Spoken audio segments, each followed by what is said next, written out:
Hello, my name is Gina. I work in the Office of Student Involvement at UMKC, and today we're going to be talking about successful student or transitions for student organizations. So I will be sharing my screen here, and we will dive in.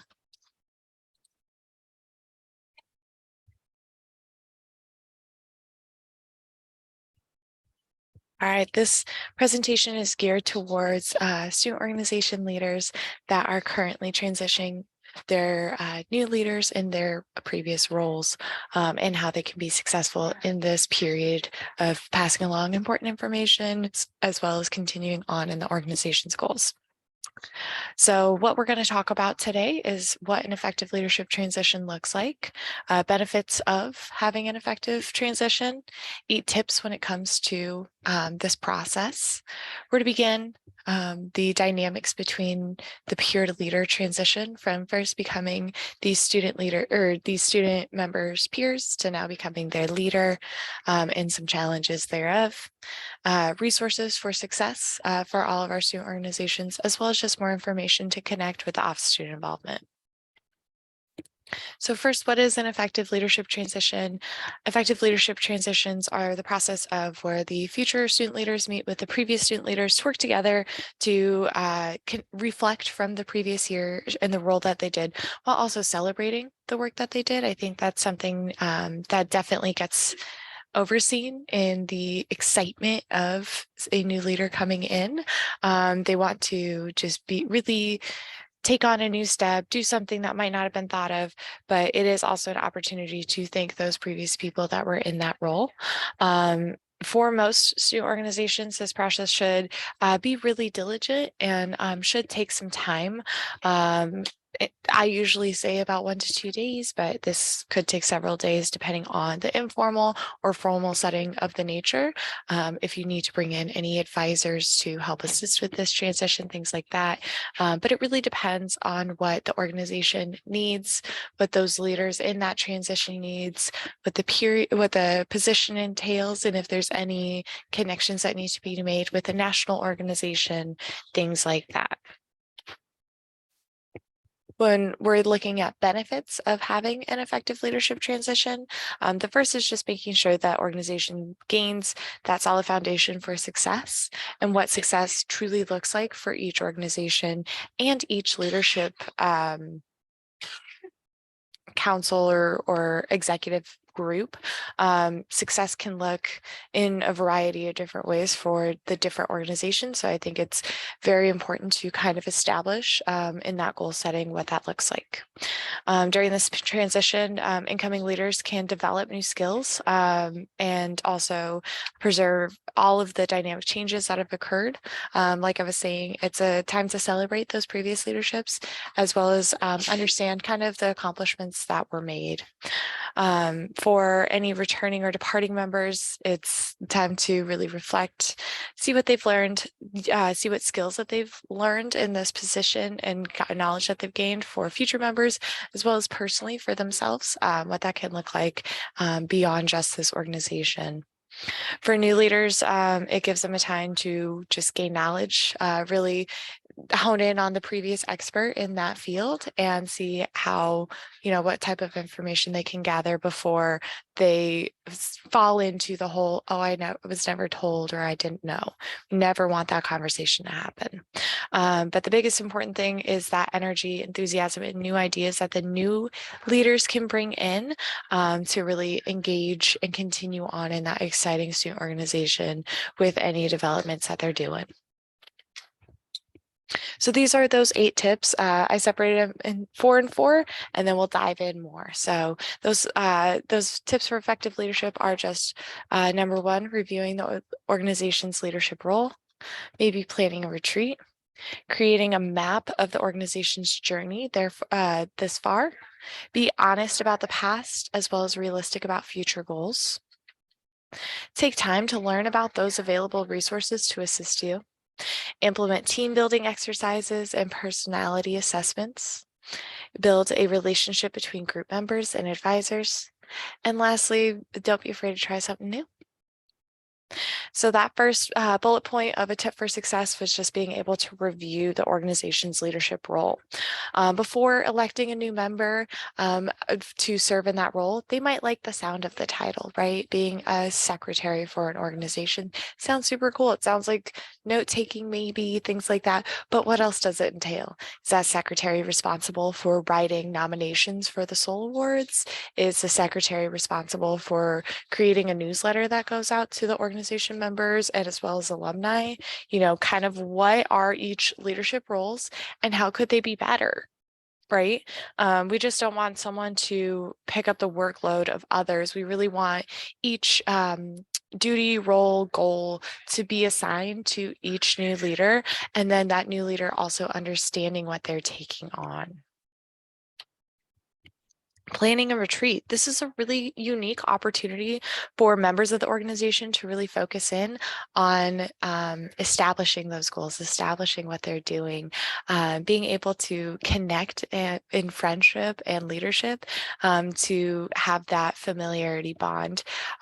This experience is something that I know I've always admired student org's leadership in planning retreats. And then also the students love being able to come back and be like, oh my gosh, remember how much fun that was? So it's a really creative opportunity for you guys to find something new out about your organization while also finding out how your members find that they found their part in this position. Creating a map of a student organization's journey, what that looks like.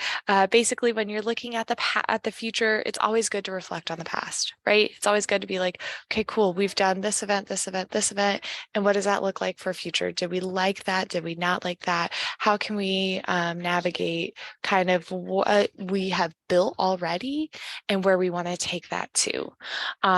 It's always having members of the organization save records is going to be so critical to be able to say, hey, we did this event, we spent this much, we had this many people come, so that student orgs can understand if this was the most effective way to have an event and program, or maybe if it was how they communicated about it, the location of the event, the time of year of the event, you know. It was really good to have that opportunity to have open feedback about the past and about the organization's journey to figure out what's next. Do we need to kind of press a little CPR on this organization's connection and identity, right? Do we need to really focus in on something that was successful, whether it was having a member's favorite food at every meeting or things like that, maybe establish some traditions, right? So it's always good to figure out where you've been. And this is always a good time to tag in any student organization's advisors.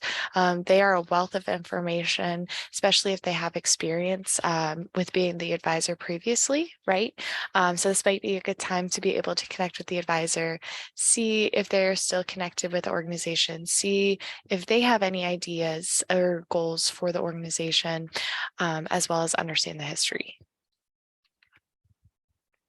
Speaking of history, be honest and realistic about, or be honest about the past and be realistic about the future.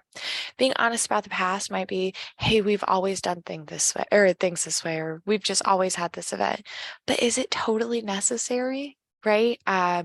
We understand that there's always been a group dynamic and history is important, but it's always good to be honest about what that experience has been. Being able to bring up alternative viewpoints from future leaders is something that's going to be tremendous during this period to then understand, hey, it's awesome that you want to bring XYZ to campus, but exactly where are we going to get the funds? How are we going to spread about it? What in the event planning process does the university allow?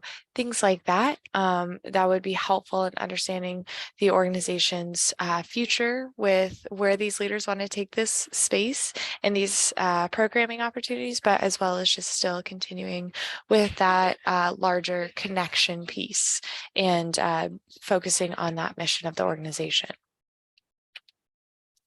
Take the time to learn about your resources. This is, of course, one of my favorite parts with being in the Office of Student Involvement, but I truly believe that OSI, as well as a ton of other campus resources, are here to help your organization grow and thrive. From learning about how to submit a budget and how to create an event is going to be so important, equally as did you know that OSI has items for your event so you don't have to pay for a new cornhole set for your philanthropy? Being able to understand what benefits your members have and connections that your members have to maybe some outside community pieces. Being able to really identify ways that can help your organization not feel like they're struggling. So that's why I put in that picture of Root Groups. Obviously, Root Groups is a engagement platform, and we want student orgs to be able to engage with it. So even just taking the time to dive into Root Groups, dive into a meeting with the Office of Student Involvement to see what all we can do, a meeting with your faculty or staff that can teach you different skills and abilities that they might have to be able to pass on and benefit your organization. It's super important for student orgs to think outside the box, but also understand what is available just right outside the box to help them continue to grow. I love also doing team building exercises and personality tests. This helps, of course, you recognize that you have leaders in your group, but what types of leaders are they, right? You have some student or student leaders that are really passionate about areas, but what is that passion? How does that passion manifest when relating to others? On the internet, there's tons of different personality tests. I put this DISC one. Our office just did one just within our own staff. So we've done the DISC assessment, we've done Enneagrams, we've done True Colors, but each one of these helps you learn a little bit more about yourself as a leader, as well as those that are in your group. It's very important to recognize that each individual brings something to the table and something that's going to be important for any challenges that might come up, any new ideas that might come up.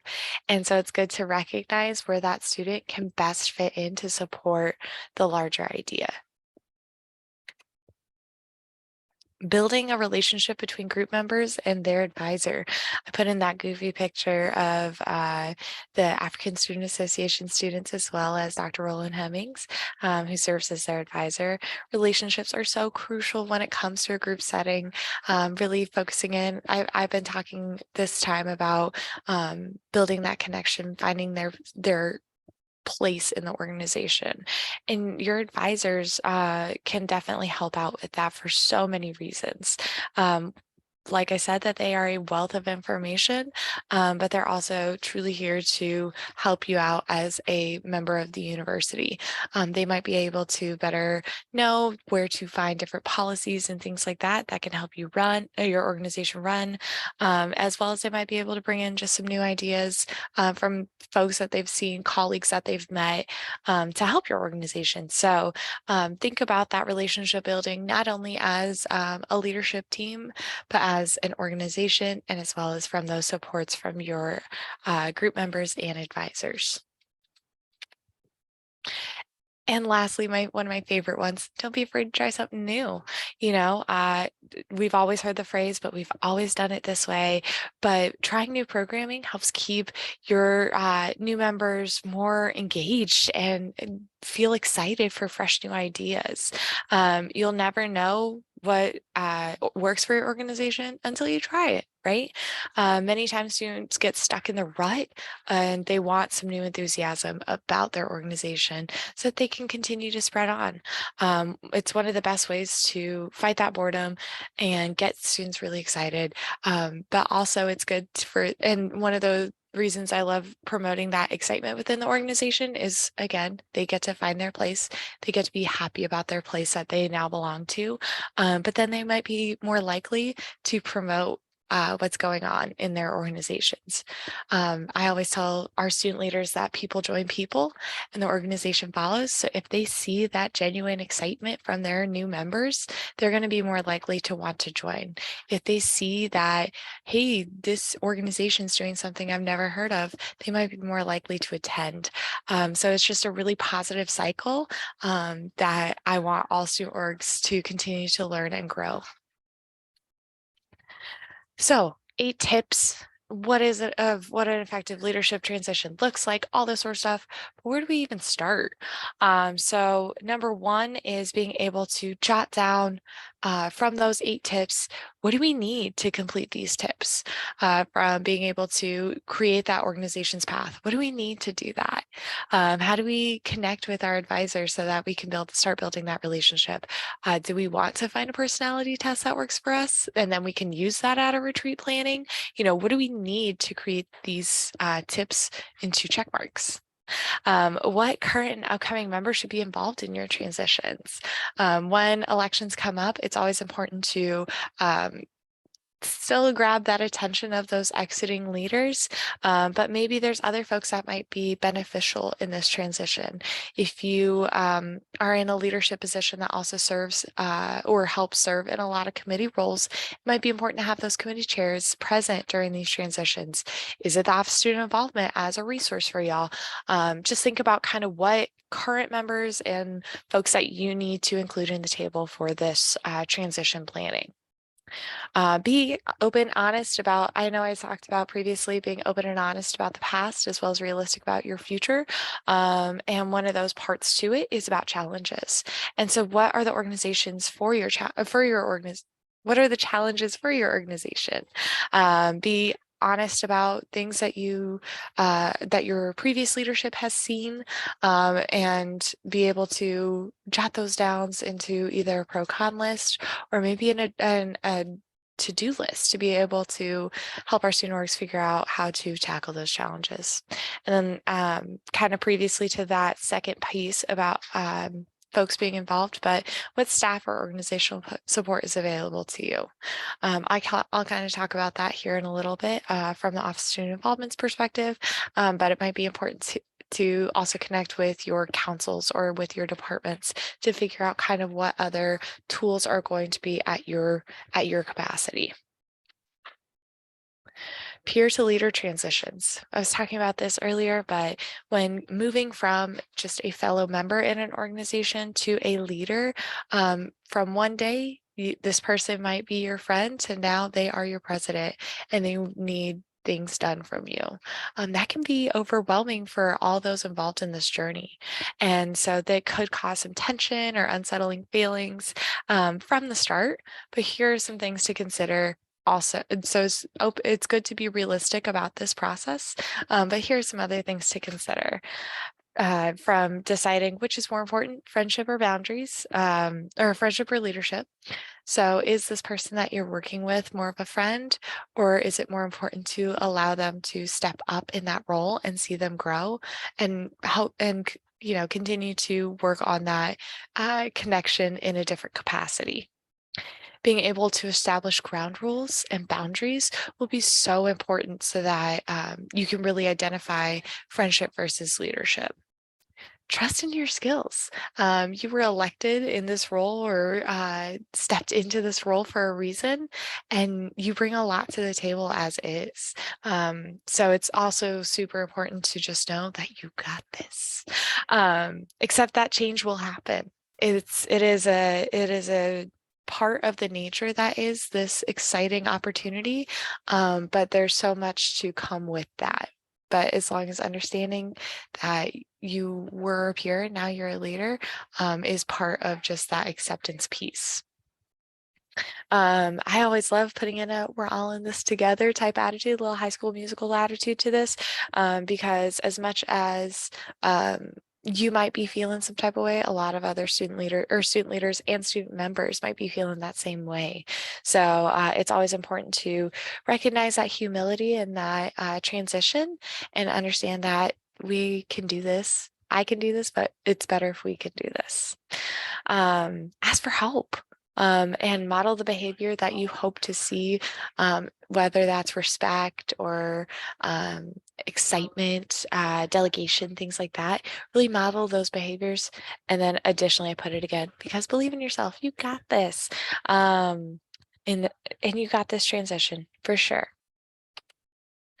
Okay, resources for success. Of course, I talked about Root Groups. Root Groups is an awesome platform. It's a student organization engagement platform that allows you to connect with future members, send emails to members, really be organized in how you operate in a virtual space, from collecting student organization constitutions so that you never know what you did or did not submit or what you did or did not say in a constitution. It's always super important to understand the cool tools that Root Groups has to offer, including submitting events and budgets to make you successful.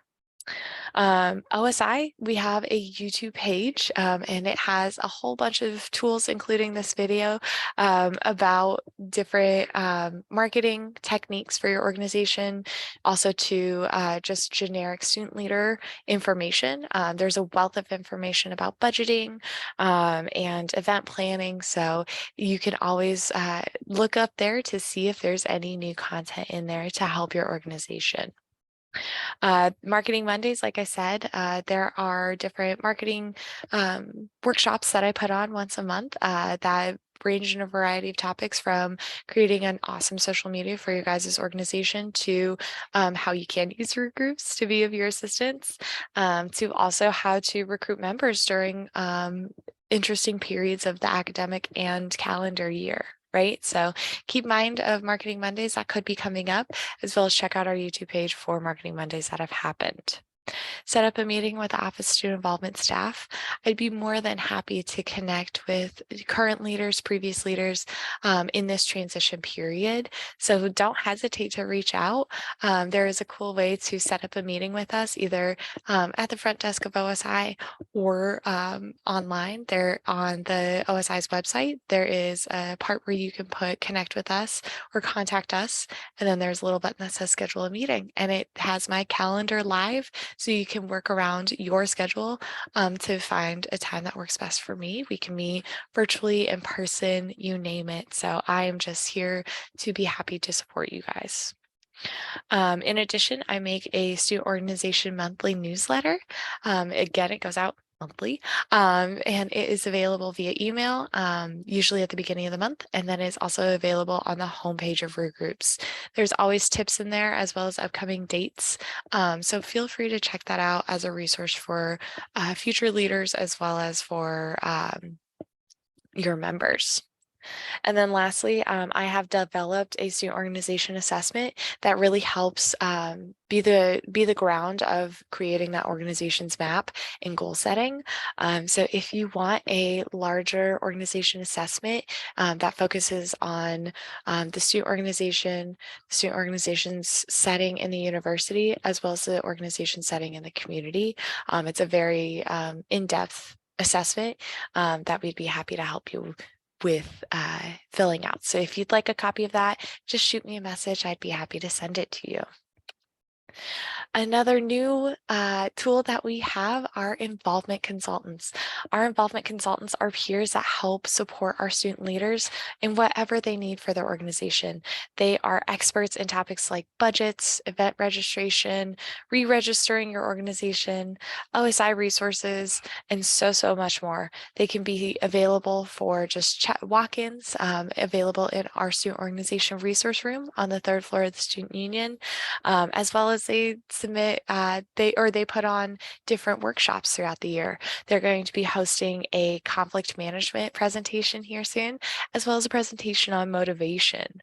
So these are some really excellent leaders that really want to contribute to the success of our student organization and getting those folks involved and engaged with their respective community. Their names are Olede, Gabrielle, and Shreya, and you can check out their schedules, or you can also just email me if you have any questions about these involvement consultants. Now, I said about getting in contact with us, and this is how you do it. We talked about that YouTube page. Feel free to search us there, but follow us on social media. We have a lot of great content that goes out there about what's happening. So please be sure to check that out. You can also email us, call us, come to our office. We are here to assist you wherever that looks like.